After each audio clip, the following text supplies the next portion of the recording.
ముఖ్య ఉద్దేశం ఏంటంటే మీకు ఏదైనా ఇష్యూ ఉంటే ఓన్లీ పోలీస్తో పాటు కాదు, మీ పర్సనల్ లైఫ్లో ఉంటే లేకపోతే మీకు వేరే డిపార్ట్మెంట్తో కూడా ఏదైనా ఇష్యూ ఉంటే మీకు మేము సపోర్ట్ చేయడానికి అక్కడ సిద్ధంగా ఉన్నాము. అది నా తరఫు నుంచి ఫస్ట్ పాయింట్. సెకండ్ పాయింట్ ఏంటంటే లాస్ట్ 4 to 5 months నుంచి ఒక ట్రాన్స్జెండర్ పాలసీ పైన పని నడుస్తుంది. మా వైపు నుంచి కూడా మేడం కూడా చాలా క్లియర్ కట్ కొన్ని ఇష్యూస్ మీ పైన మీ దృష్టికి తీసుకురావడం జరిగింది.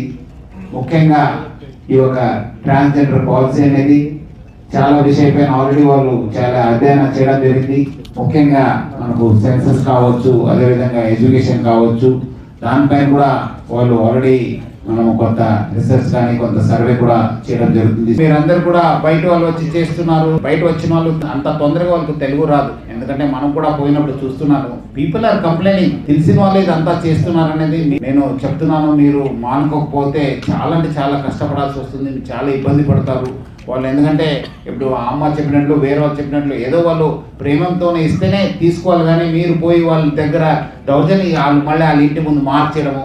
మీరు కూడా కొంతమంది చెప్పినట్లు మీ వైపు ఏమాత్రం జరిగితే మనం డెఫినెట్లీ మీకు ఇబ్బంది అయితే మన పోలీస్ వాళ్ళు కూడా మన ఆఫీసర్స్ కూడా మనము సెన్సిటైజ్ చేస్తాను. మీకు ఎక్కడ అన్యాయం జరిగితే డెఫినెట్లీ నేను మన వాళ్ళకి సపరేట్గా మీటింగ్ ఉన్నట్టు చెప్పి డెఫినెట్లీ మనము యాక్షన్ తీసుకోవాలని చెప్పి మన వాళ్ళకి క్లియర్ కట్ ఇన్స్ట్రక్షన్ ఇవ్వడం జరుగుతుంది.